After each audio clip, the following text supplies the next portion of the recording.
नमस्कार दोस्तों, power star Pawan Singh का एक न्यू वीडियो गाना आने वाला है जो गाना के नाम है लाल घाघरा 2। जी हाँ मेरे दोस्तों, लाल घाघरा 2।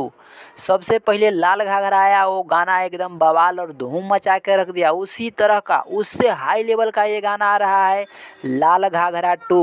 वीडियो गाने में नजर आएंगे पावर स्टार पवन सिंह और नम्रता मल्ला। जी हाँ मेरे दोस्तों, बम्पर सॉन्ग आ रहा है, ब्लास्ट सॉन्ग एकदम। इसमें गजब लेवल का डांस है, देखना ना भूलिएगा।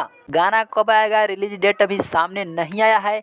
मेरा चैनल को सब्सक्राइब करिए, जब टाइम आएगा जब हम बता देंगे। ये गाना इतना तो पता है कि सारेगामा हम भोजपुरी के यूट्यूब चैनल से आएगा, क्योंकि लाल घाघरा भी सारेगामा हम भोजपुरी यूट्यूब चैनल से आया था, तो ये भी गाना सारेगामा हम भोजपुरी के यूट्यूब चैनल से ही आने वाला है।